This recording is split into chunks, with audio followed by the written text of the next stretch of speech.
નમસ્કાર દર્શક મિત્રો, હું સુધીર ખત્રી કચ્છ ઉદય ટીવી ન્યૂઝમાં આપનું સ્વાગત કરું છું। સમાચારમાં આગળ વધીએ તે પહેલા એક નજર મુખ્ય સમાચાર પર।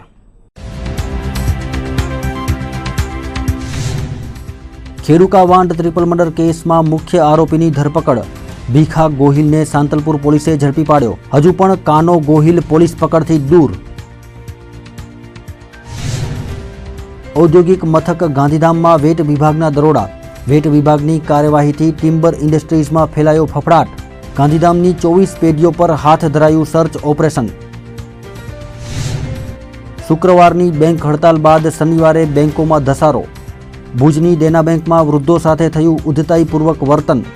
પગાર અને પેન્શન માટે આવેલા લોકોમાં હાલાકી। અંજારમાં જિલ્લા કોંગ્રેસની યોજાઈ કારોબારી બેઠક। શક્તિસિંહ ગોહિલ સહિતના પ્રભારીઓએ આપ્યું માર્ગદર્શન। વિધાનસભાની ચૂંટણી માટે અત્યારથી જ કામે લાગી જવા હાકલ। ભુજમાં સાર્વત્રિક વરસાદ બાદ વાવેતરમાં થયો વધારો। અત્યાર સુધીમાં 4,61,000 હેક્ટરમાં કરાયું વાવેતર। વાવેતર વિસ્તારમાં રાપર તાલુકો કચ્છમાં અગ્રેસર। રાપર તાલુકાના ખેડૂકા વાંઢ ટ્રિપલ મર્ડર કેસમાં સાંતલપુર પોલીસે મુખ્ય સૂત્રધારને ઝડપી પાડ્યો છે। ખેડૂકા વાંઢમાં રહેતા સગ્ગા 3 ભાઈઓના અપહરણ કરીને સરા જાહેર ગોળીબાર કરીને તેઓને મોતને ઘાટ ઉતારી દેવામાં આવ્યા હતા। ત્યારબાદ તેમની લાશ સળગાવી દઈને પુરાવાઓનો નાશ કરવામાં આવ્યો હતો। આ ટ્રિપલ મર્ડર કેસના મુખ્ય સૂત્રધાર ભીખા અણદા ગોહિલને સાંતલપુર પોલીસે રાધનપુરમાંથી ઝડપી પાડ્યો છે। આ કેસમાં ભીખા અણદા ગોહિલ અને તેના પુત્ર કાના ભીખા ગોહિલ સહિત 11 શખ્સો સામે ગુનો નોંધાયો હતો।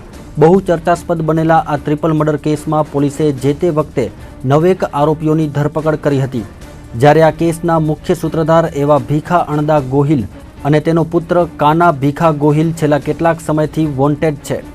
અગાઉ મુખ્ય સૂત્રધાર ભીખો પોતાના ગામ ખેડૂકા વાંઢમાં આવ્યો હતો, ત્યારે એસઓજી ટીમને મળેલી બાતમીને આધારે પોલીસની ટીમ આ હત્યા કેસના આરોપીને પકડવા માટે ગઈ હતી, જેમાં આરોપીએ પોલીસ પર ફાયરિંગ કરીને ભાગવાનો પ્રયાસ કર્યો હતો। પોલીસે પણ જીવના જોખમે આ આરોપીને ઝડપી પાડ્યો હતો, પરંતુ તે દરમિયાન જ ગામના મહિલા અને પુરુષ સહિતના 50 લોકોના ટોળાએ પોલીસ પર પથ્થરમારો કરીને ભીખાને છોડાવીને લઈ ગયા હતા। અંતે હત્યાનો મુખ્ય સૂત્રધાર રાધનપુરમાંથી ઝડપાયો છે, જો કે હજુ પણ તેનો પુત્ર કાનો ફરાર છે। ત્યારે આડેસર પોલીસ દ્વારા ભીખા ગોહિલની ધરપકડ કરવા માટે ટ્રાન્સફર વોરંટના આધારે કબજો મેળવવામાં આવ્યો છે। કચ્છના ઔદ્યોગિક મથક ગાંધીધામમાં વેટ વિભાગ દ્વારા તવાઈ બોલાવવામાં આવી છે। એશિયાની સૌથી મોટી કહી શકાય તેવી ટિમ્બર ઇન્ડસ્ટ્રીઝ પર વેટ વિભાગ દ્વારા દરોડા પાડવામાં આવ્યા હતા, તો હોટલ બિઝનેસ પર દરોડા પાડીને અનેક હોટલની ચકાસણી કરવામાં આવી હતી। અનેક ભેજાબાજો દ્વારા મંદીના માહોલમાં તેજી જાળવી રાખવા માટે સરકારને કરોડો રૂપિયાનો ચૂનો ચોપડીને કરચોરી કરવામાં આવી રહી છે। કરચોરીની ઉઠતી વ્યાપક ફરિયાદને પગલે વેટ વિભાગ દ્વારા ગાંધીધામમાં હોટેલ અને ટિમ્બર ઇન્ડસ્ટ્રીઝ પર દરોડા પાડવામાં આવ્યા હતા। રાજ્યના વેટ વિભાગના કમિશનર પીડી વાઘેલાના સીધા માર્ગદર્શન હેઠળ 20 જેટલી ટીમોને સંકુલમાં ઉતારવામાં આવી છે અને ટિમ્બરની કચેરીઓ પર દરોડો પાડવામાં આવી રહ્યો છે। તો હોટેલ ઉદ્યોગ જગત પર રાજકોટ વિંગના આસિસ્ટન્ટ કમિશનર ધરમજીત યાજ્ઞિકના માર્ગદર્શન હેઠળ વેટ વિભાગે મેગા ઓપરેશન હાથ ધરતા કરચોરોમાં ફફડાટ વ્યાપી ગયો છે। ગાંધીધામમાં વેટ વિભાગે 24 પેઢીઓ પર રેડ કરી હતી, જેમાંથી 2 પેઢીઓને સીઝ કરવામાં આવી છે। તો અંજારના વરસાણા પાસેના એક બેન્સાને પણ સાણસામાં લેવામાં આવ્યો છે। હોટેલ ઇન્ડસ્ટ્રીઝ પર 3 ટુકડીઓ દ્વારા તપાસ હાથ ધરવામાં આવી છે અને 4 હોટેલ વેટ વિભાગના સાણસામાં આવી હોવાનું માનવામાં આવી રહ્યું છે। 4 હોટલને વેટ વિભાગ દ્વારા 1 કરોડ રૂપિયાનો દંડ ફટકારવામાં આવશે અને લેણું નહીં ભરાય તો હોટેલ માલિકો સામે ફોજદારી ફરિયાદ નોંધાવવામાં આવશે। ગઈકાલે રાષ્ટ્રવ્યાપી હડતાલને કારણે જિલ્લાની તમામ બેંકો બંધ રહી હતી, તો આજે પણ શનિવાર હોવાને કારણે મોટાભાગની બેંકોમાં કાચબા ગતિએ કામગીરી કરાઈ હતી, જેમાં ભુજના લાલટેકરી વિસ્તારમાં આવેલી દેના બેંકની શાખામાં વૃદ્ધ પેન્શન લેવા માટે આવેલા વડીલોને હાલાકીનો સામનો કરવો પડ્યો હતો।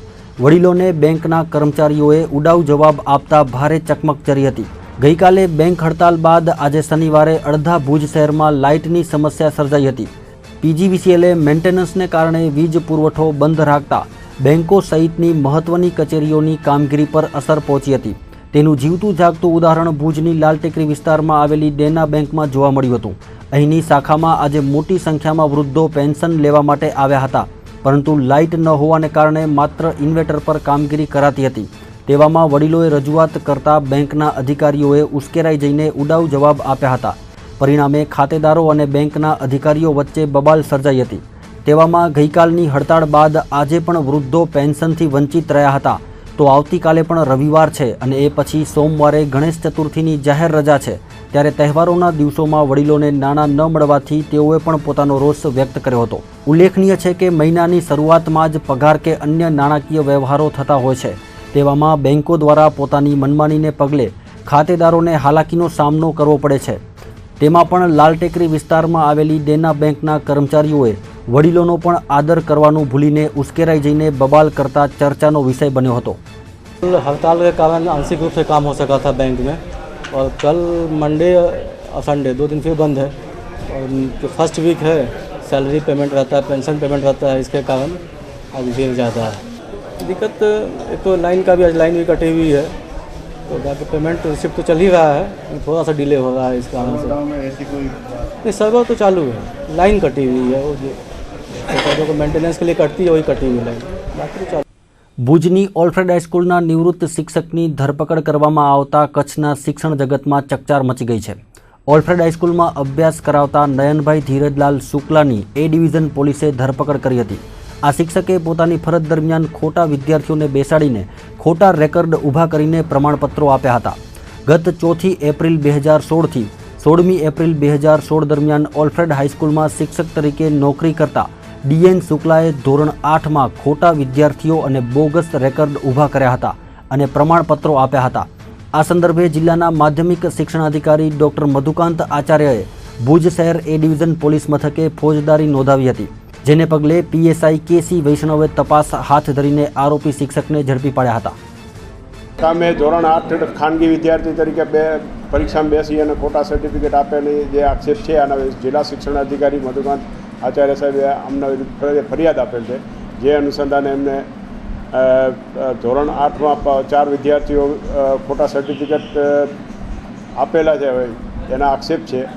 એ અંગે અમને નામજોગ ફરિયાદ છે, જે અંગે એમને આજે રોજ સવારના 9 વાગે અટક કરે. પ્રાથમિક તપાસમાં આ સર્ટિફિકેટ કોણે આપ્યા છે, કઈ રીતે આપ્યા છે એ ખોલવાનું છે. જે આરટીઓમાં આપણે તપાસ કરાવી છે એમાંથી જો આ આધાર પુરાવા આવી જાય ક્યાંના રે શું છે, નામ હજી નામ જ છે, એના નામ ઓલા સરનામાની વિગતવારની માહિતી મેળવી અને એમની પાસે સર્ટિફિકેટ આ કઈ રીતે કોણે આપ્યા છે એ તપાસ કરવાનું બાકી.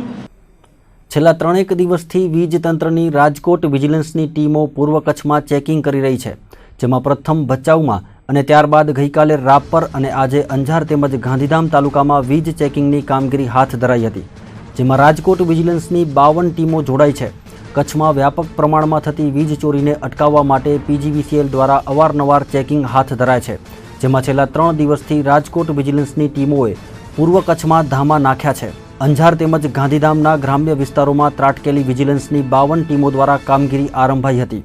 જેમાં રહેણાંક વિસ્તાર, કોમર્શિયલ અને ઇન્ડસ્ટ્રીયલ વીજ કનેક્શનોની ચેકિંગ કરાઈ હતી. ગઈકાલે રાપર તાલુકામાં હાથ ધરાયેલી વીજ ચેકિંગમાં 1100 જેટલા વીજ જોડાણો ચેક કરવામાં આવ્યા હતા. તેમાંથી 211 કનેક્શનમાં ગેરરીતિ ઝડપાઈ હતી અને વીજ તંત્રએ ગેરરીતિ સબબ 28,35,000નો દંડ ફટકાર્યો હતો. ભુજ શહેરના 36 ક્વાર્ટર 4 રસ્તા પાસે પોલીસે છાપો મારીને એક શખ્સને શરાબ બિયરના જથ્થા સાથે ઝડપી પાડ્યો હતો.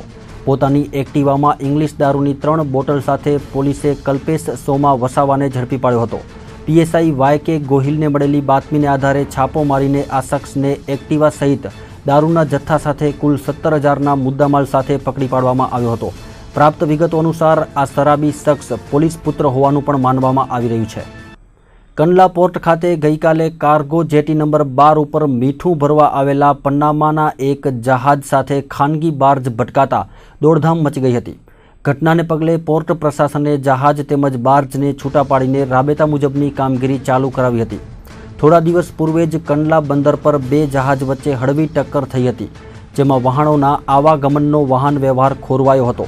તેવામાં ગત સાંજે ફરીથી કંડલામાં બાર્જ અકસ્માત સર્જાતા દોડધામ મચી ગઈ હતી.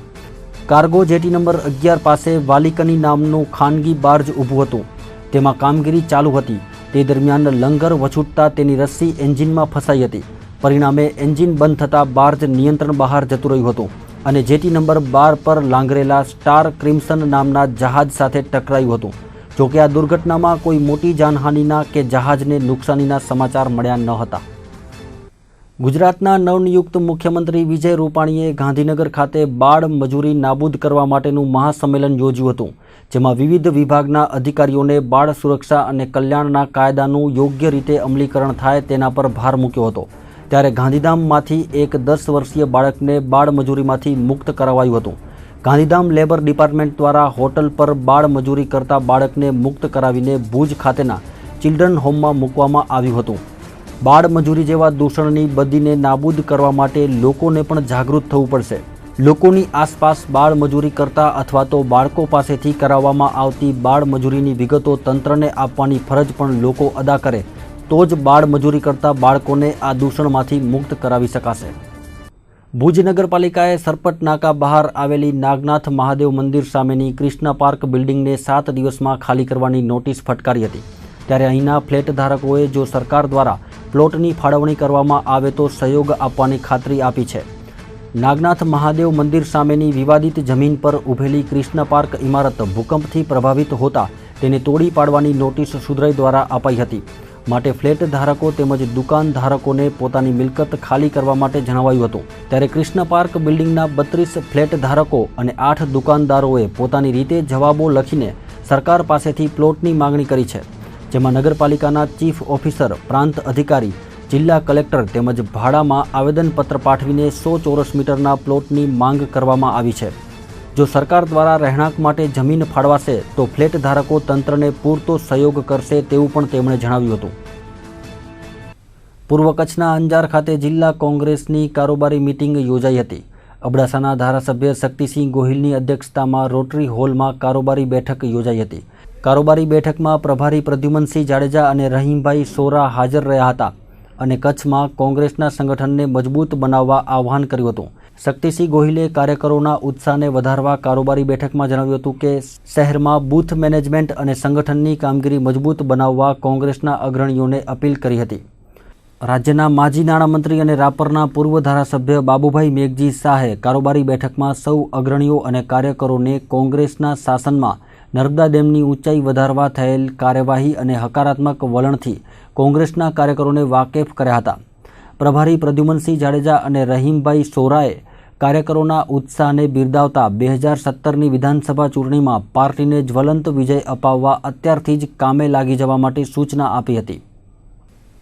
કેન્દ્રમાં નરેન્દ્ર મોદીની સરકાર આવ્યા બાદ શહેરી વિસ્તારોમાં ઝૂંપડપટ્ટી મુક્ત બનાવવાની યોજનાઓનો પ્રારંભ કરવામાં આવ્યો છે. પ્રધાનમંત્રી આવાસ યોજના હેઠળ ઝૂંપડપટ્ટી વિસ્તારમાં રહેતા લોકોને સરકાર દ્વારા મકાન બનાવી આપવાની જાહેરાત કરવામાં આવી છે, જે અંતર્ગત ભુજ શહેરમાં સ્લમ વિસ્તારોનું સર્વે હાથ ધરવામાં આવ્યું હતું, જેમાં 14,000 જેટલા લોકોએ મકાન માટેની માંગણી કરી છે. સરકાર દ્વારા ભુજની હુન્નર શાળા સંસ્થાને સર્વેની કામગીરી સોંપવામાં આવી હતી, જે કામગીરી 22 ઓગસ્ટના રોજ પૂર્ણ થઈ ગઈ છે. આ યોજના અંતર્ગત ઝૂંપડપટ્ટી વિસ્તારમાં રહેતા લોકો તેમજ અન્ય લોકોને આવરી લેવાનું આયોજન હાથ ધરવામાં આવ્યું છે. આ અંગે ભુજ નગરપાલિકા ખાતે પણ લોકો પોતાની અરજી આપી શકતા હતા. ઝૂંપડપટ્ટી મુક્ત શહેર બનાવવાની યોજના અંતર્ગત ભુજ શહેરમાંથી અંદાજે 15,750 લોકોએ પોતાના મકાન માટેની અરજી કરી છે. સર્વેની કામગીરી પૂર્ણ થયા બાદ હુન્નર શાળા સંસ્થા દ્વારા તમામ અરજીઓનો પ્રધાનમંત્રી આવાસ યોજનાની વેબસાઇટ પર અપલોડ કરવામાં આવશે. ત્યારબાદ સરકાર દ્વારા ભુજ શહેરમાં મકાન બનાવવા માટેની મંજૂરીની મહોર લગાવવામાં આવશે. હાલ મકાન માટે આવેલી અરજીઓની ચકાસણી કરવામાં આવી રહી છે. લોકો દ્વારા આવેલી અરજીઓમાં ડુપ્લિકેશન કે અધુરાશ જણાશે તો તેવી અરજીઓને રદ કરી દેવામાં આવશે. ત્યારબાદ સરકાર દ્વારા ભુજ શહેરમાં જમીનનું નિરીક્ષણ કરીને પ્રધાનમંત્રી આવાસ યોજના અંતર્ગત મકાનોના બાંધકામની કામગીરીનું પ્રારંભ કરવામાં આવશે. આ યોજના હેઠળ ભુજ શહેરમાંથી ઘરનું ઘર મેળવવા માટે 15,750 જેટલા લોકોએ પ્રધાનમંત્રી આવાસ યોજના માટે અરજી કરી છે. ભુજમાંથી આવેલી તમામ અરજીઓ સરકાર સમક્ષ મોકલીને લોકોને ઘરનું ઘર આપવામાં આવશે તેવી વાત ભુજ નગરપાલિકાના પ્રમુખ અશોક હાથીએ કરી હતી. સર્વેની કામગીરીમાં જે પ્રધાનમંત્રી આવાસ યોજના માટે સ્લમ વિસ્તાર અને નોન સ્લમ વિસ્તાર બેની સર્વે થયું છે. એનામાં 14,000 જેવી અરજીઓ સ્લમ વિસ્તારની આવી છે અને 1,750 અરજીઓ નોન સ્લમ વિસ્તારની આવી છે. એ 22/8ના સર્વે પૂરું થઈ ગયું છે. આનામાં સરકારી વેબસાઇટ ઉપર જ્યારે અપલોડ થશે ત્યારે થોડીક વધઘટ થશે આનામાં, કે કદાચ ડુપ્લિકેશન હશે, કંઈ અધૂરસ હશે, એનામાં કદાચ વધઘટ થાય. અત્યારે સુધી જે આપણે કહીએ તો 15,800 જેવી ટોટલ અરજીઓ આવી છે. આના માટે હવે સરકારી એજન્સી આપણે જેને કહીએ કે હુનરસારાએ જે સર્વે કર્યું છે, હવે સર્વે પોતાની પાસે થઈ ગયું. હવે પોતે સરકારી જે વેબસાઇટ છે પ્રધાનમંત્રી આવાસ એ વેબસાઇટમાં અપલોડ કરશે. એ પ્રમાણે ઉપરથી જે મંજૂરી આવશે એ પણ તબક્કાવાર સરકાર જે જમીન ફાળવશે અથવા જે જમીન છે એનામાં કે પ્રમાણે બનાવે આગળનો પ્લાન પછી થશે એનામાં. આમ તો જોવા જઈએ તો જે વિસ્તારમાં જે સ્લમ વિસ્તાર છે એ લોકોને ત્યાં જ ફાળવવામાં આવે છે, છતાં ત્યાં અગવડ હશે તો સરકાર પોતાની રીતે એનો સર્વે કરી અને કલેક્ટરશ્રી મેઇન હેડ છે કચ્છના અને એના અંડરમાં જ થાય છે તે પોતે રસ્તો કરશે એનો. ભુજ નગરપાલિકા હોર્ડિંગ્સ મુદ્દે હંમેશા ચર્ચામાં રહે છે, ત્યારે ફરી એકવાર હોર્ડિંગ્સ મુદ્દે ચીફ ઓફિસરને રજૂઆત કરવામાં આવી હતી. શહેરમાં નિયત સંખ્યાથી વધુ હોર્ડિંગ્સ કોન્ટ્રાક્ટ મેળવનાર પેઢી દ્વારા લગાડવામાં આવ્યા છે. તેમ છતાં ભુજ સુધરાઈ દ્વારા કોન્ટ્રાક્ટર સામે કોઈ કાર્યવાહી ન કરાતા ચીફ ઓફિસરને ઉગ્ર રજૂઆત કરવામાં આવી હતી અને આગામી સમયમાં આ અંગે જરૂરી પગલાં નહીં લેવાય તો કોર્ટમાં જવાની ચીમકી પણ આરટીઆઈ એક્ટિવિસ્ટ દત્તેશ ભાવસારે ઉચ્ચારી હતી. 2014માં સુધરાઈ દ્વારા વેલપ્રિન્ટ નામની પેઢીને શહેરમાં 73 હોર્ડિંગ્સ લગાવવા માટે 1.5 કરોડમાં કોન્ટ્રાક્ટ આપવામાં આવ્યો હતો. તે પેટે 52,50,000 18 માસમાં ભરી દેવામાં આવ્યા હતા. પરંતુ વેલપ્રિન્ટ પેઢી દ્વારા શહેરમાં અંદાજે 250 હોર્ડિંગ્સ લગાવી દેતા ભુજ સુધરાઈને અંદાજે દર મહિને 10 લાખ રૂપિયાનું નુકસાન થતું હોવાની રજૂઆત કરવામાં આવી હતી. સમયાંતરે અનેક વખત ફરિયાદો કરવા છતાં કોઈ કાર્યવાહી ન કરાતા તાજેતરમાં આ મુદ્દો સ્વાગત કાર્યક્રમમાં મુકાયો હતો. કલેક્ટરે સુધરાઈના ચીફ ઓફિસરને વધારાના હોર્ડિંગ્સ ઉતારી લેવા અને પેઢીને દંડ ફટકારવાનો આદેશ કર્યો હતો. સાથે જ બાકી રકમ વસૂલીને કંપનીને બ્લેકલિસ્ટ કરવાનો હુકમ કર્યો હતો. તેમ છતાં કલેક્ટરના આદેશને પગલે કોઈ કાર્યવાહી ન કરાતા આરટીઆઈ એક્ટિવિસ્ટ દ્વારા ભુજ નગરપાલિકાના ચીફ ઓફિસરને આ અંગે ઉગ્ર રજૂઆત કરવામાં આવી હતી અને આગામી સમયમાં આ અંગે તાત્કાલિક યોગ્ય પગલાં ભરવા જણાવવામાં આવ્યું હતું. જો હોર્ડિંગ્સ બાબતે કોઈ નક્કર કાર્યવાહી કરવામાં નહીં આવે તો કોર્ટમાં કેસ દાખલ કરવાની ચીમકી પણ ઉચ્ચારવામાં આવી હતી. એના માટે આજે જ એ પ્રશ્ન માટે દબાણ શાખા અને શોપ ઇન્સ્પેક્ટરને કામગીરી સોંપી છે અને મૂળ જે ફરિયાદી અરજદાર ભાવસારભાઈનો આખો પ્રશ્ન કલેક્ટર સાહેબની ચેમ્બરમાં ચર્ચાયા પ્રમાણે અને હુકમ થયા પ્રમાણે એ સ્થળ ઉપર અત્યારે કાર્યવાહી કરવા માટે આવતીકાલે એનું નિરીક્ષણ અરજદારને સાથે રાખીને કરશે. ત્યારે આપણને ખરેખર કેટલા હોલ્ડિંગ છે, કયા ભાવ ચાર્જથી આપ્યા છે, કઈ સાઇઝના છે અને કેટલી ડિમાન્ડ નગરપાલિકાની વસૂલ કરવાની થાય છે અને કેટલી બાકી છે એ 2 દિવસમાં પૂરતી માહિતી આવ્યા બાદ હું આપને સ્પષ્ટ માહિતી આપી શકીશ. હવે જે કાર્યવાહી માટે અત્યારે રિસેન્ટલી જે ઓર્ડર થયેલો છે અને એ પ્રમાણેની જે કામગીરી કરવા માટે આપણે સ્થળ સ્થિતિ પ્રમાણે ખરેખર કેટલા હોર્ડિંગ, કઈ સાઇઝના, કયા ભાવથી, કેટલી ડિમાન્ડ બાકી અને શા માટે પગલાં ન લેવા એ જે પ્રશ્ન છે એ પ્રશ્નને 2 દિવસમાં આપણે સ્પષ્ટ સ્થળ સ્થિતિ પ્રમાણેનું અરજદાર સાથેનું પંચરોજકામ આવી ગયા પછી ખરેખર હકીકત શું છે એ જાણ્યા પછી આપણે આગળ કાર્યવાહી કરીશું. મારા ધ્યાનમાં એવું નથી કારણ કે મારે આવ્યા અને અત્યારે 1 મહિનો અને 10 દિવસ જેવું થાય છે એટલે આ બધી બાબતથી તો હું અજાણ છું. તેમ છતાં ખરેખર જે કામગીરી નગરપાલિકાના હિતમાં કરવાની થશે એ આપણે કરવા જઈશું. આજે અમે આપને એવો એક અહેવાલ બતાવવા જઈ રહ્યા છીએ કે જે આપ આ અહેવાલને જોઈને ચોંકી જશો. વાત કોઈ મર્ડર કે ચોરીની નથી, પરંતુ એક એવા બકરાની છે જેની કિંમત લાખોમાં છે. જી હા, મૂળ રાજસ્થાનના બારમેડ અને હાલ નખત્રાણા તાલુકામાં સ્થાયી થયેલા હરિસિંહજી પાસે એક બકરો છે જેની કિંમત લાખો રૂપિયામાં છે. આ બકરાની ખાસિયત એ છે કે અન્ય બકરાની સરખામણીમાં અલગ તરી આવે છે. આ અનોખા બકરાની બંને તરફ ચાંદ છે અને મહેંદી કલર છે, જેથી મુસ્લિમ લોકોમાં આ બકરાને ખરીદવાની દોડ લાગી છે. તાજેતરમાં જ બકરો ખરીદવા માટે એક મુસ્લિમ વ્યક્તિએ 38 લાખ રૂપિયાની ઓફર કરી હતી, પરંતુ બકરાના માલિક હરિસિંગે 38 લાખમાં બકરો વેચવાની ના પાડી દીધી હતી. પશુપાલકનું માનીએ તો આ બકરો 3 માસનો હતો ત્યારે તેની કિંમત 25,000 રૂપિયા આંકવામાં આવી હતી, પરંતુ તે વખતે પણ એક મુસ્લિમ વ્યક્તિએ આ બકરો મેળવવા 10,000ની ઓફર કરી હતી, પરંતુ પશુપાલકે તે વખતે પણ બકરાને વેચવાની ના પાડી દીધી હતી. આ બકરાને ખરીદવા માટે કચ્છ જ નહીં પરંતુ ગુજરાતના અન્ય પ્રાંતોમાંથી પણ મુસ્લિમ લોકો હરિસિંહનો સંपर्क કરી રહ્યા છે. ત્યારે આ બકરામાં શું ખાસિયત છે તે જાણીએ તેમની જ પાસેથી. हम यहाँ 1.5 साल हो गए यहाँ आए. हम मूल राजस्थान बाड़मेर के हैं और ये बकरा हमारे खुद की बकरी का है और ये जब ब्याई थी ना बकरी, तब ये 4-3.5 महीने का था, तब इस बकरी कोई देखने मुसलमान आया था, तो उसने बताया कि मैं ये बकरा ख़रीदना चाहता हूँ। तब ये छोटा बच्चा था ना, इसलिए हमने दिया नहीं।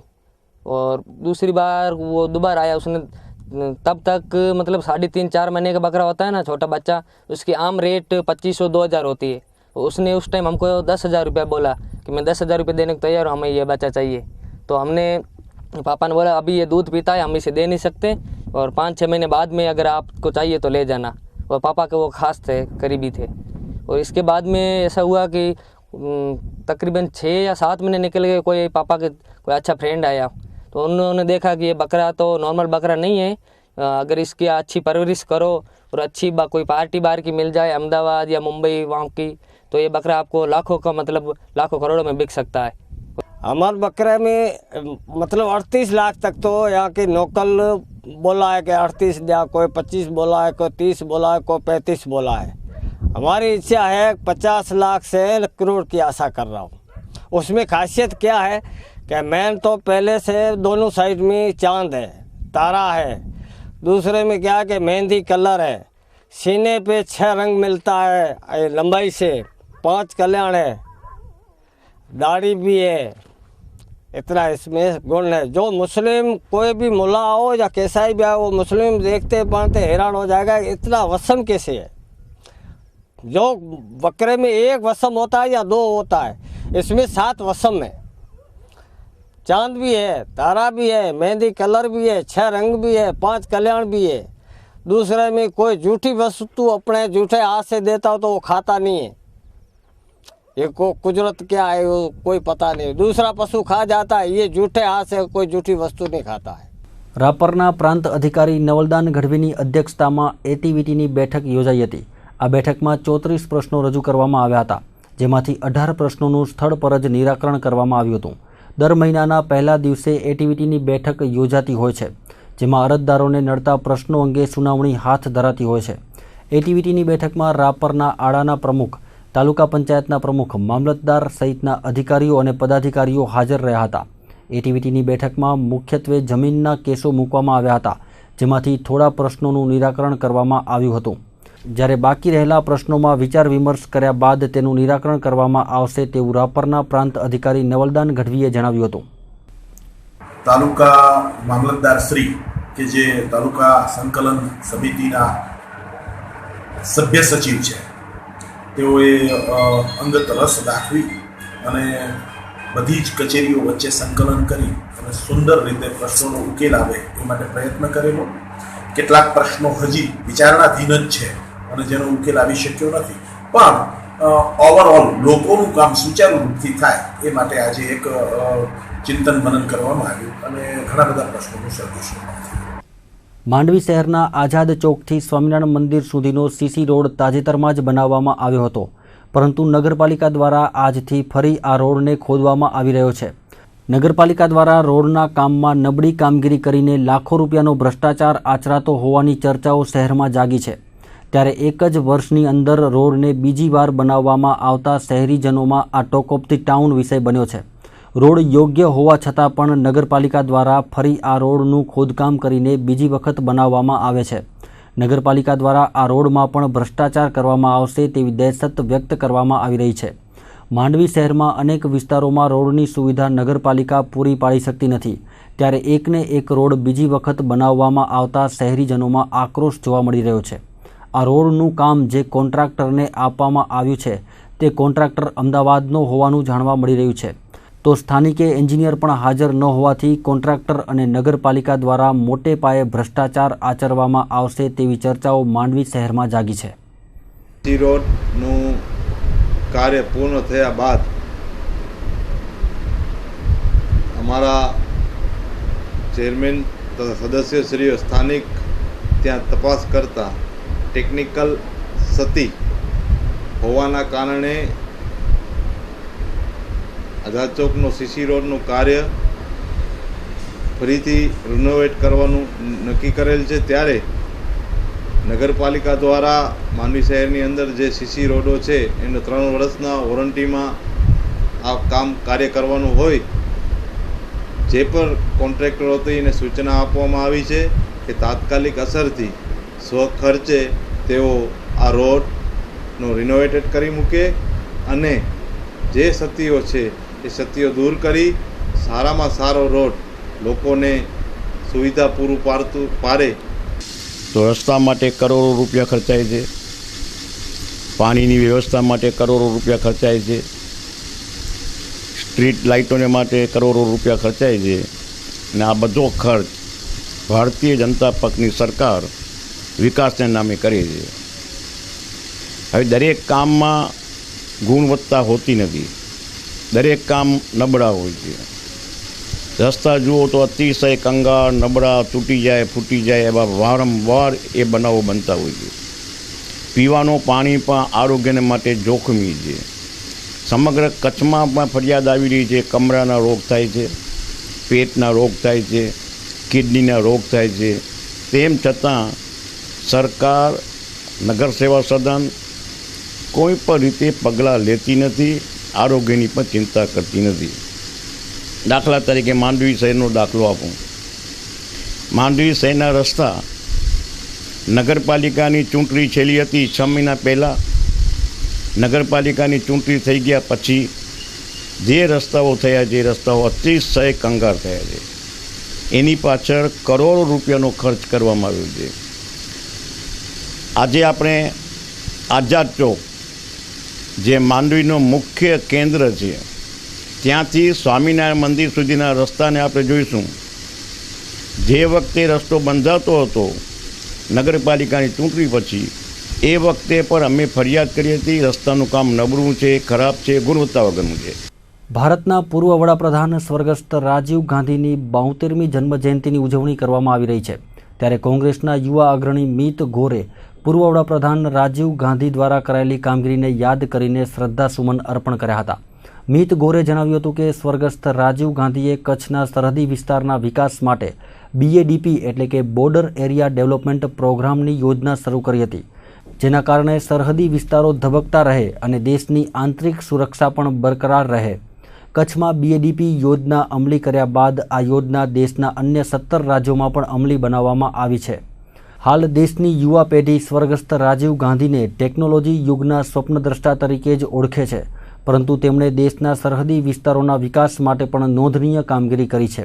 ત્યારે તેમના કાર્યોને યાદ કરીને કોંગ્રેસના યુવા અગ્રણી મીત ગોરે શ્રદ્ધાસુમન અર્પણ કર્યા હતા. કે રાજીવ ગાંધી જે છે એ BADP border area development programme એ લઈ આવ્યા છે અને જે તે વખતે કચ્છમાં દુષ્કાળની પણ પરિસ્થિતિ ઘણી હતી, ત્યારે તે અને ઘૂસણખોરીનો પણ ઘણા પ્રશ્નો હતા. ત્યારે તેમને ઘૂસણખોરી પણ અટકે અને BADPથી જે ઘૂસણખોરી અટકે અને ગામડાના લોકો ત્યાં વસવાટ કરે અને જેથી કરીને ઘૂસણખોરી પણ અટકે અને માળખાકીય સુવિધા જેમ કે પાણી છે, વીજળી છે, લાઇટ છે એ પણ મળી રહે. આજે એ યોજના BADP જે યોજના જે છે એ ભારતના ગુજરાત, કચ્છની સાથે સાથે 17 રાજ્યોમાં પણ અમલમાં છે. ત્યારે એ પણ કહીશ અને 1980નો પણ મને એમનો જ્યારે કચ્છના પ્રવાસ હતા ત્યારે તે પણ મને યાદ આવે છે કે 1980થી સતત 1986 સુધી 4 વર્ષના સળંગ દાયકા દરમિયાન દુષ્કાળ પડ્યો હતો. ત્યારે તે રાપર તાલુકાના આણંદપર ગામે મુકામે આવ્યા હતા. અમને ત્યારે દુષ્કાળની પરિસ્થિતિને ધ્યાનમાં રાખી અને ત્યારે ગામ લોકોએ જ્યારે એમને રજૂઆત કરી હતી ત્યારે એમને ખાસ એના ઉપર ધ્યાન આપી અને એક મગજમાં એમને ઠસાવી દીધું કે ના, મને બોર્ડર એરિયા માટે કંઈક કરવું છે, કચ્છ માટે મને કંઈક કરવું છે. ત્યારે તેમને તે BADP પણ ત્યાં રાપરમાં બોર્ડર એરિયામાં આપી હતી, સાથે સાથે લખપતમાં પણ તેમને આપી છે. બસ આજે એ જ કહું છું, આપણે માત્ર રાજીવ ગાંધીને ડિજિટલ રિવોલ્યુશન તરીકે આપણે યુવાનને ઓળખીએ છીએ, પણ સાથે સાથે તેમને બોર્ડરનું પણ ઘણું ડેવલપમેન્ટ કર્યું છે. કચ્છી વડનગરા નાગર બ્રાહ્મણ સમાજનો 72મો વાર્ષિકોત્સવ અને સરસ્વતી સન્માનનું આયોજન કરવામાં આવ્યું હતું. આ કાર્યક્રમમાં સમાજના અગ્રણીઓ અને લોકો મોટી સંખ્યામાં ઉપસ્થિત રહ્યા હતા. દર વર્ષે સમાજ દ્વારા વિદ્યાર્થીઓને પ્રોત્સાહિત કરવા માટે સરસ્વતી સન્માનનું આયોજન કરવામાં આવે છે, જેમાં સમાજના ધોરણ 1 થી ઉચ્ચ અભ્યાસમાં ડિગ્રી પ્રાપ્ત કરનાર તમામ વિદ્યાર્થીઓને સમાજ દ્વારા પ્રોત્સાહિત કરવામાં આવે છે. આ સરસ્વતી સન્માનમાં વિદ્યાર્થીઓને રોકડ પુરસ્કાર અને શૈક્ષણિક કીટનું વિતરણ કરવામાં આવ્યું હતું. શિક્ષણ થકી જ સમાજનો ઉદ્ધાર થશે તેવી લાગણી સમાજના અગ્રણીઓ દ્વારા વ્યક્ત કરવામાં આવી હતી. સમાજના યુવાનો શૈક્ષણિક ક્ષેત્રે પ્રગતિ કરે તેમજ પોતાનું તેમજ સમાજનું નામ રોશન કરે તેવું આહ્વાન સમાજ દ્વારા કરવામાં આવ્યું હતું. તો 72મા વાર્ષિકોત્સવમાં પણ સમાજના લોકોનું સ્નેહ મિલન યોજાયું હતું, જેમાં મોટી સંખ્યામાં નાગર સમાજના લોકો ઉપસ્થિત રહ્યા હતા. અમે મેળાવડો કહીએ છીએ પણ સરસ્વતી સન્માન સમારંભ છે. નાના છોકરાઓ ધોરણ 1થી એટલે બાળપોથીથી કરી અને કોલેજ સુધી જે ભણતા હોય અને જે પાસ થયા હોય, આગલા ધોરણમાં પાસ થયા હોય, એમને જ્ઞાતિ તરફથી અને દાતાઓ તરફથી ઇનામ આપીએ છીએ. સાંસ્કૃતિક કાર્યક્રમ રજૂ કરીએ છીએ અને પછી અલ્પાહાર બાદ બધાને વિદાય કરીએ છીએ. એટલે આમાં નાના છોકરાઓને સાંસ્કૃતિક કાર્યક્રમ કરવાથી એ લોકોને ઉત્સાહ વધે અને જે ધોરણમાં પાસ થયા હોય એમાં ઇનામ આપીએ એટલે એને પણ આગળ ધોરણમાં ભણવાની અને સારા માર્ક લઈ આવવાનું એને મન થાય. સોમવારથી દુંદાળા દેવ ગણપતિની સ્થાપના કરવામાં આવશે. ગણેશ ચતુર્થીની ઉજવણી હવે મહારાષ્ટ્રના સીમાડાઓ વટાવીને દેશભરમાં થાય છે. સરહદી કચ્છ જિલ્લામાં પણ ગણેશોત્સવની ઉજવણીનો મહિમા ખૂબ વધ્યો છે. ત્યારે લોકોની માંગને પૂરી કરવા માટે મૂર્તિકારો પીઓપીની મૂર્તિ બનાવીને વેચાણ કરે છે અને આ મૂર્તિઓનું વિસર્જન દરિયામાં તેમજ તળાવોમાં થાય છે. પરિણામે પ્લાસ્ટર ઓફ પેરિસની મૂર્તિથી જળાશયોનું પાણી પ્રદૂષિત થાય છે. તેવામાં પર્યાવરણના જતન માટે અંજારની 3 બહેનોએ 650 જેટલી ગણપતિની ઇકો ફ્રેન્ડલી મૂર્તિઓ બનાવી છે. એટલું જ નહીં, માટીમાંથી બનાવવામાં આવેલી આ મૂર્તિઓનું નિઃશુલ્કપણે વિતરણ પણ કરવામાં આવે છે. પીઓપીની મૂર્તિને કારણે ફેલાતું પ્રદૂષણ અટકાવવા માટે અંજારના ચાંદનીબેન માથાકિયા, હેતલબેન કોડરાણી અને માધવીબેન ગજ્જરે મળીને માટીમાંથી ગણપતિની મૂર્તિઓ બનાવી છે. છેલ્લા 6 વર્ષથી તેઓ ઇકો ફ્રેન્ડલી ગણપતિની મૂર્તિઓ બનાવીને લોકોને પર્યાવરણના જતન માટે અપીલ કરે છે. આ વર્ષે તેમણે 650 જેટલી મૂર્તિઓનું સર્જન કર્યું છે. માટીની ઇકો ફ્રેન્ડલી મૂર્તિમાં પણ અલગ અલગ વેરાયટીઓ જોવા મળે છે. ગજાનંદ ગણપતિની અનેક રૂપોની અવનવી મૂર્તિઓ આ 3 બહેનો દ્વારા તૈયાર કરવામાં આવે છે. ત્યારે લોકો પણ અંજારની આ 3 બહેનોમાંથી પ્રેરણા લઈને ઇકો ફ્રેન્ડલી મૂર્તિઓનું સ્થાપન કરે તે પર્યાવરણના જતન માટે હિતાવત છે. यहाँ रखी हुई सुंदर गणपति की मूर्तियाँ लेने के लिए आई हूँ. यहाँ पे बहुत सारी अच्छी सी सुंदर मूर्तियाँ श्रीमती चांदनीबेन माथकिया और हेतलबेन कोडराणी द्वारा बनाई गई हुई है. यह मूर्तियाँ पर्यावरण को नुकसान न पहुँचे इस उद्देश्य से बनाई गई हुई है. और कल हमारी स्कूल में चांदनी जी माथकिया और हेतलबेन कोडराणी गणपति का डेमो दिखाने के लिए बच्चों को किस तरह गणपति की मूर्ति माटी में से बनानी यह डेमो दिखाने के लिए आने वाले हैं. इनका यह कार्य निःशुल्क और अभिनंदन के पात्र है.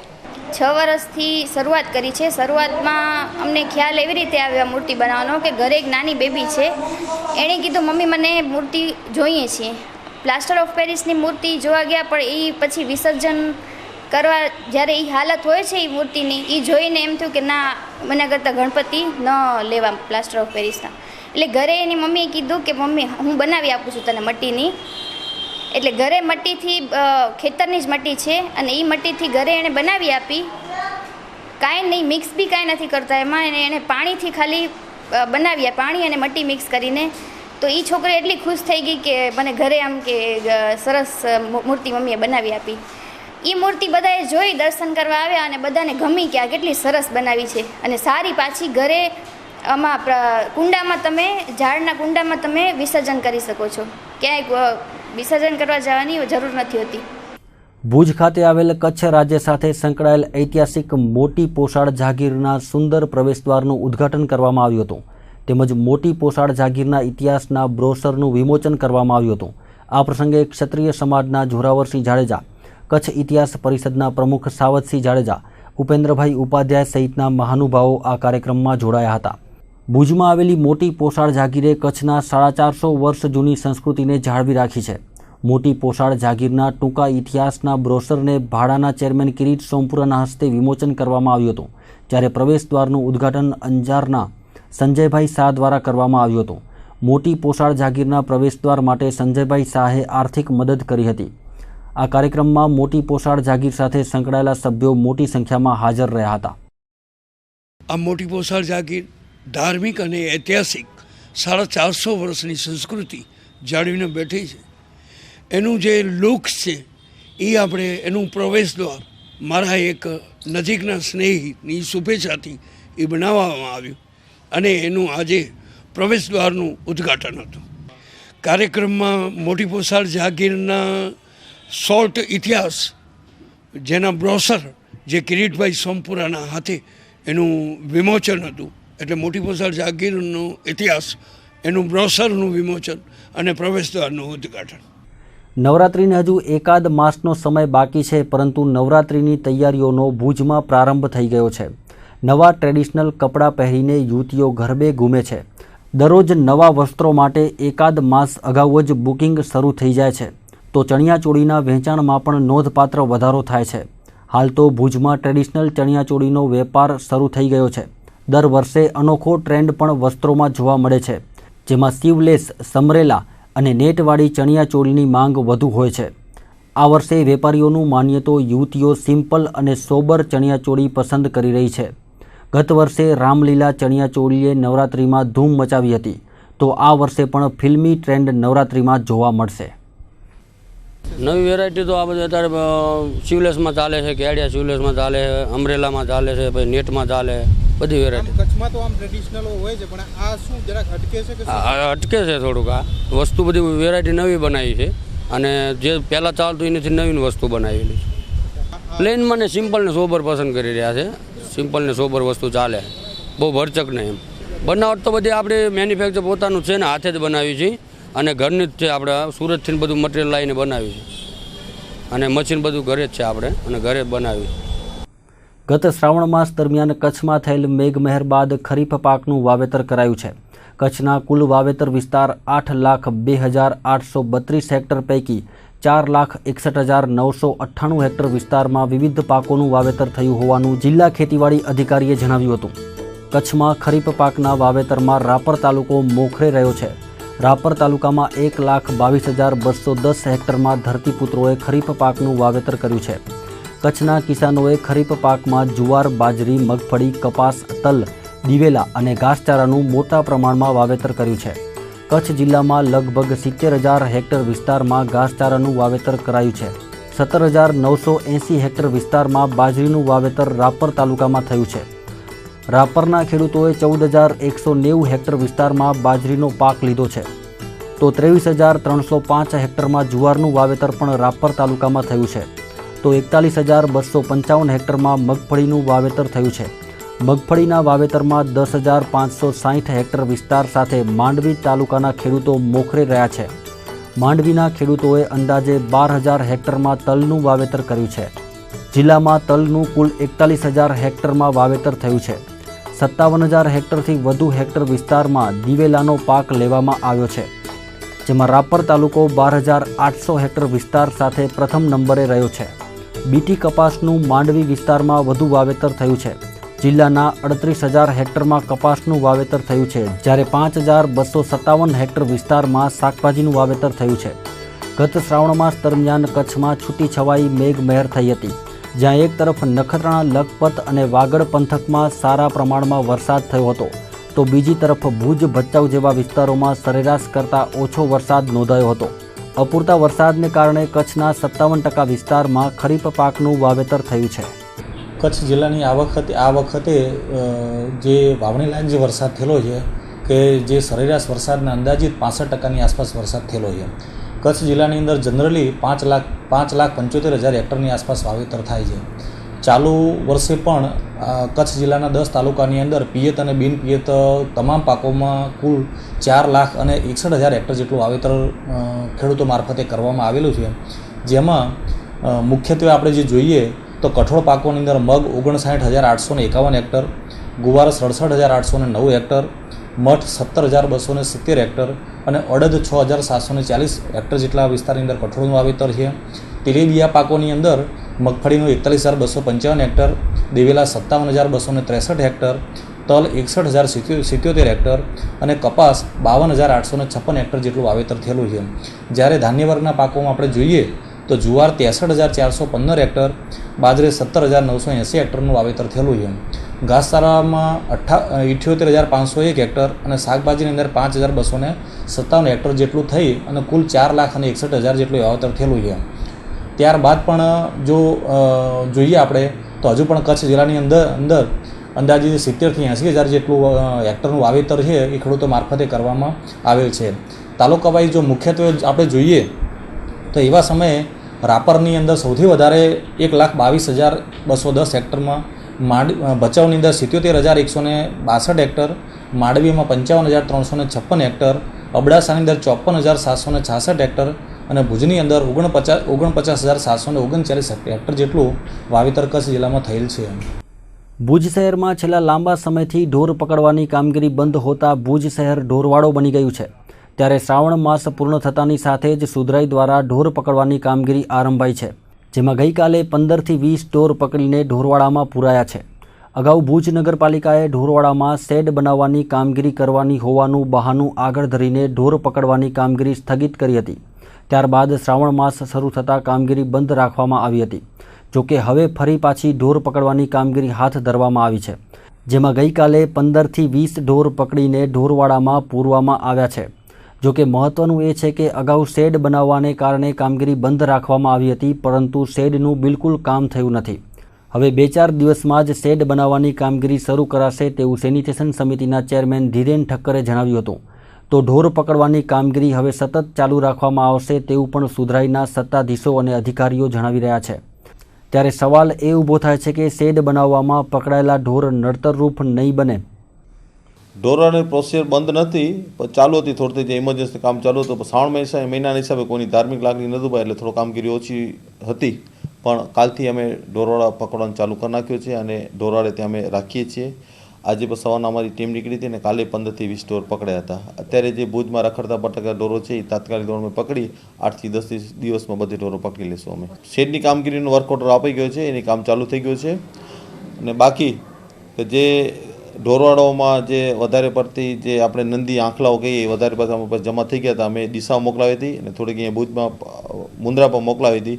હવે એ વિચાર છે કે અત્યારે અમારી પાસે આંખલાઓ 100 ઉપર જમા થઈ ગયા છે. એનું શું કરવું એ આગળનો વિષય છે, એ જોઈ લઈશ કે પ્રમાણે આગળ વધીએ. કચ્છ જિલ્લાના વધુ 4 તલાટીઓની આંતરિક બદલીના ઓર્ડરો જારી કરવામાં આવ્યા છે. જિલ્લા વિકાસ અધિકારી દ્વારા પુનઃ એકવાર 4 તલાટી મંત્રીઓની બદલી કરાઈ છે. અગાઉ 85 જેટલા તલાટી મંત્રીઓના બદલીના હુકમો એક સાથે વછૂટ્યા હતા. ત્યારબાદ ફરીથી 4 તલાટીઓની આંતરિક બદલી કરાઈ છે, જેમાં ઉગેડી, રતડિયા, નથરકુઈ, કુરબઈના તલાટીઓની બદલીના ઓર્ડરો જારી કરાયા છે. દર શનિવારે તલાટીઓની બદલીના ઓર્ડર થતાં હજુ પણ આગામી સમયમાં બદલીઓ થાય તો નવાઈ નહીં. ભુજ તાલુકાના પદ્ધરથી કાળી તલાવડી વચ્ચેના માર્ગનું કામ હાલ ચાલી રહ્યું છે, પરંતુ પુલિયાના કામમાં ગેરરીતિ થતી હોવાની રાવ ઉઠી છે. ભુજ તાલુકા પંચાયતના સદસ્ય રાજેશ આહિરે આ અંગે માર્ગ અને મકાન વિભાગના કાર્યપાલક ઇજનેર અને જિલ્લા પ્રમુખને રજૂઆત કરી છે.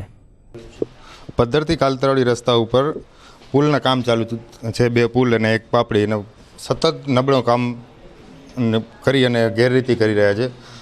કોઈ પણ ત્યાં તંત્ર એની સંભાળ લેવા જ નથી આવતું. જ્યારે મેં આ અરજી કરી છે ત્યારે નાયબ કાર્યપાલક સાહેબને અને પ્રમુખશ્રીને જિલ્લા પંચાયત કામ એકદમ નબળું થઈ રહ્યું છે.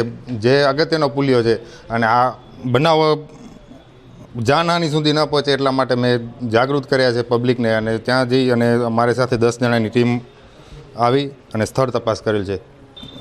તપાસ ન થાય ત્યાં સુધી આ કામ બંધ રહે અને તપાસમાં ગેરરીતિ જણાય તો આ તરિયા જાટક કામ કરી અને પાછું રિપીટ કામ કરવામાં આવે એવી મારી માંગણી છે. જેનાથી કરી અને ઘણા પણ એવા બનાવ બન્યા છે કે પુલિયામાં માણસોની હાનિ થઈ છે, તો એ હાનિ બચાવવા માટે મેં આ પ્રયત્ન કર્યો છે. કચ્છ જિલ્લામાં ચાલતી શૌચાલયના નિર્માણ માટેની કામગીરી ખૂબ જ ધીમી ગતિએ ચાલી રહી છે, જેથી જિલ્લા વિકાસ અધિકારીએ તાલુકા મથકે જઈને અધિકારીઓ સાથે બેઠક યોજીને કામગીરીની સમીક્ષા કરી રહ્યા છે.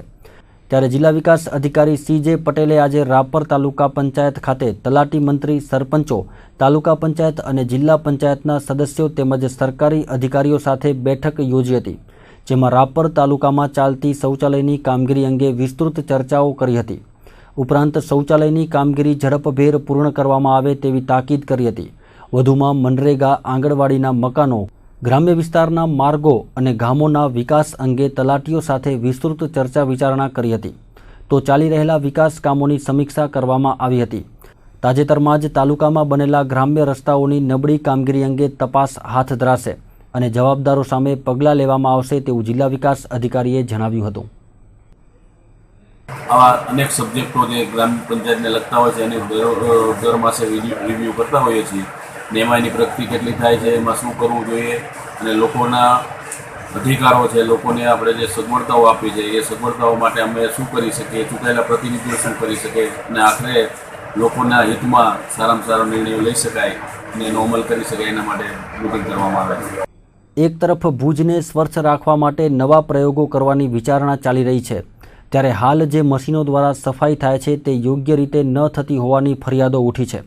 ડામર રોડ પરથી રેતી સાફ કરવાના મશીનને કારણે સમગ્ર વિસ્તારમાં ધૂળની ડમરીઓ ઉડતી જાય છે. પરિણામે લોકોને હાલાકીનો સામનો કરવો પડે છે.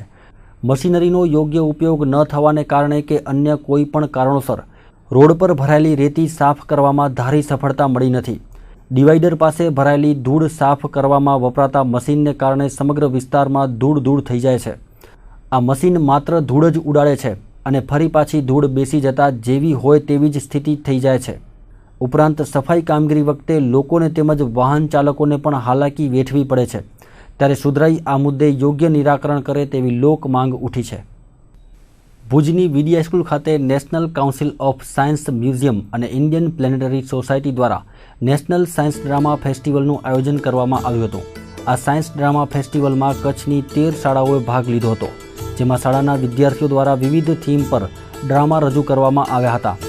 આ ડ્રામાની મદદથી સમાજમાં રહેલી અંધશ્રદ્ધા દૂર કરવા અને વૈજ્ઞાનિક દ્રષ્ટિકોણ કેળવવા આહ્વાન કરવામાં આવ્યું હતું. આ ડ્રામા કોમ્પિટિશનમાં વિદ્યાર્થીઓ દ્વારા સ્વચ્છ ભારત, ખાદ્ય સુરક્ષા, ગ્રીન એનર્જી અને મેક ઇન ઇન્ડિયા જેવા વિષયો પર ડ્રામા રજૂ કરવામાં આવ્યા હતા. આ ડ્રામા ફેસ્ટિવલમાં પ્રથમ 3 સ્થાન મેળવનાર ગ્રુપને આગામી સમયમાં स्टेट लेवल कॉम्पिटिशन में मोकलवामा आवशे। साइंस ड्रामा 2016 का प्रोग्राम आज यहाँ वीडी स्कूल में वीडी हाई स्कूल भुज में ऑर्गेनाइज कर रहे हैं। इस प्रोग्राम में टोटल 13 स्कूल जो है वो पार्टिसिपेट कर रहे हैं, जो काफ़ी तैयारी के साथ आए हैं। उनको डिफरेंट टॉपिक्स दिए गए थे, पर्यावरण के ऊपर, साइंस के ऊपर और भी कई मतलब एग्रीकल्चर के ऊपर कुछ ऐसे उन्होंने प्रेपरेशन करके आए हैं। और आज हमारे 2 जजेस भी हैं जो उनको जज करेंगे। तो अभी प्रोग्राम शुरू हो रहा है और उसमें से जो भी फर्स्ट सेकंड थर्ड सेलेक्ट होंगे, जहाँ बेस्ट एक्टर एक्ट्रेस उनको, जहाँ बेस्ट जो पार्टिसिपेंट प्रोग्राम होगा उसको हम प्राइज़ भी देंगे और जो फर्स्ट सेकंड थर्ड है उनको आगे हम स्टेट लेवल के लिए भी भेजेंगे। અમે અહીં આજે સેઠ વીડી હાઈસ્કૂલ ખાતે જિલ્લા કક્ષાનો નેશનલ સાયન્સ ડ્રામા ફેસ્ટિવલ કાર્યક્રમનું આયોજન કરેલું છે। દર વર્ષે national council on science museum દ્વારા અલગ અલગ વિષયો ઉપર સાયન્સ ડ્રામા યોજવામાં આવતો હોય છે। આ કાર્યક્રમનો મુખ્ય હેતુ અંધશ્રદ્ધા નિર્મૂલન અને ખાસ કરીને ગ્રામ્ય વિસ્તારોમાં જે અંધશ્રદ્ધા હોય છે એનું નિર્મૂલન તથા વિદ્યાર્થીઓમાં વૈજ્ઞાનિક દૃષ્ટિકોણ ખેડવા માટે આ કાર્યક્રમનું આપણે જે છે આયોજન કરવામાં આવતું હોય છે। ધી ઇન્ડિયન પ્લેનેટરી સોસાયટી પાછલા 10 વર્ષથી આ નેશનલ સાયન્સ ડ્રામાનું આયોજન કરી રહી છે અને આજે પણ આ જિલ્લા કક્ષાના ગુજ કોસ્ટના આર્થિક સહયોગ અને માર્ગદર્શન હેઠળ આ નેશનલ સાયન્સ ડ્રામા ફેસ્ટિવલનું આયોજન કરવામાં આવેલ છે। અમે અહીંયા ભુજ તાલુકાની સાયન્સ ફેરની ડ્રામા સ્પર્ધા હતી, તેમાં આવ્યા હતા। અમારા ડ્રામાનો વિષય હતો ક્લીન ઇન્ડિયા, હેલ્ધી ઇન્ડિયા, સ્વચ્છ ભારત, તંદુરસ્ત ભારત। અમે તે વિશે નાટક કર્યો, અહીંયા ડ્રામા બતાવ્યો હતો, અમને ખૂબ જ સારું લાગ્યું। આ ડ્રામા એક ગામડાનો હતો કે જે ગામડામાં કેવી રીતે ગંદકી છે અને તે ગામના ગંદકી દૂર કરીને સ્વચ્છતા પ્રત્યે લોકોને કેવી રીતે જાગૃત કરવા તેના વિશેની આ ડ્રામા માહિતી આપવામાં આવી હતી। સોમવારથી સમગ્ર ભારતમાં ગણેશોત્સવનો પ્રારંભ કરવામાં આવશે। હાલ ગણેશ ભગવાનની મૂર્તિને આખરી ઓપ આપવામાં આવી રહ્યો છે। ભુજમાં ફ્રેન્ડ્સ ગ્રુપ દ્વારા છેલ્લા 15 વર્ષથી ભવ્ય ગણેશોત્સવનું આયોજન કરવામાં આવે છે। હાલ ગણેશ ભગવાનની મૂર્તિને આખરી ઓપ સાથે શણગારવામાં આવી રહી છે। આ વર્ષે ફ્રેન્ડ્સ ગ્રુપ દ્વારા ભગવાન ગણેશની મૂર્તિને ઇકો ફ્રેન્ડલી બનાવવામાં આવી છે। આ ગણેશજીની મૂર્તિ માત્ર ઘાસ, વાંસ અને માટીમાંથી બનાવવામાં આવી છે। આ મૂર્તિ માટેની માટી કોલકાતાથી મંગાવવામાં આવી છે। આ મૂર્તિ 17 ફૂટ ઊંચી અને 22 ફૂટ પહોળી છે। દાદાની મહાઆરતીનો લોકો લાભ લઈ શકે તે માટે વિશાળ ડોમ બનાવવામાં આવ્યો છે, જેમાં 8000 લોકો ગણેશજીની પૂજા કરી શકશે। તો આ ગણેશોત્સવ દરમિયાન ધોરણ 10માં A+ ગ્રેડ મેળવનાર 250થી વધુ છાત્રોનું સન્માન કરવામાં આવશે અને અંતિમ દિવસે માંડવીના દરિયામાં 5 કિલોમીટર અંદર મૂર્તિનું વિસર્જન કરવામાં આવશે। છેલ્લા 1 મહિનાથી આ પ્રતિમા તૈયાર કરવામાં આવે છે. આ પ્રતિમાને રંગરોગાણ થઈ ગયું છે. આનો આખરી ઓપ એટલે દાદાનો શણગાર છેલ્લા 4 વર્ષથી અમારા ગ્રુપના જે કાર્યકર્તાઓ છે એ પોતાના દિલથી દાદાની મૂર્તિનો શણગાર કરે છે. એટલે હવે 2 દિવસ સંપૂર્ણ દાદાનો શણગાર ચાલશે. એમના ગહેનાઓ બનશે, હાર બનશે, એવી રીતે અલગ અલગ મૂર્તિમાં સોંપતી પ્રતિમાનામાં સોંપતા હરેક શણગાર કરવામાં આવશે.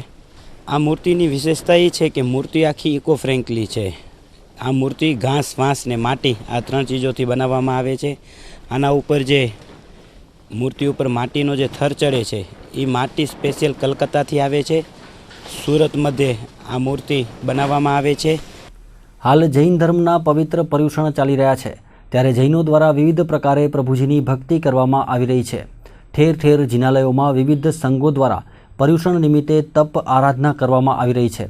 ત્યારે ભુજના આરાધના ભવન જૈન સંઘના સંભવનાથ જૈન દેરાસર ખાતે પર્યુષણની ઉજવણી કરવામાં આવી રહી છે.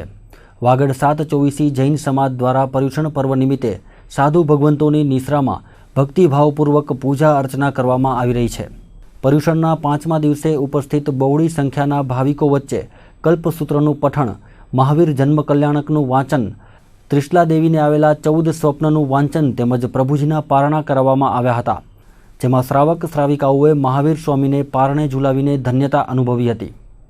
ને એમાં મોટી સંખ્યામાં લોકો આવેલા છે અને મહાવીર ભગવાનને માતાને આવેલા 14 સ્વપ્નના બોલી અને મહાવીર ભગવાનને પારણામાં ઝુલાવાના બોલી બોલાઈ રહી છે. અત્યારે જ્યારે મહાવીર સ્વામી ભગવાનનો જન્મ થયા પહેલાં ત્રિશલા માતાને જે 14 સ્વપ્ન આવેલા એ 14 સ્વપ્ન અમારા મહારાજ સાહેબ છે તેમનું વાંચન કરી રહ્યા છે અને કઈ રીતના એમનો જન્મ થયો અને જન્મ પછીનું શું શું છે એ અમને સૂચવી રહ્યા છે. તો દર્શક મિત્રો, આ હતા આજના ટીવી સમાચાર. ફરી મળીશું આ જ સમયે આ જ ચેનલ પર અને આ જ માધ્યમ દ્વારા. ત્યાં સુધી રજા આપશો. નમસ્કાર.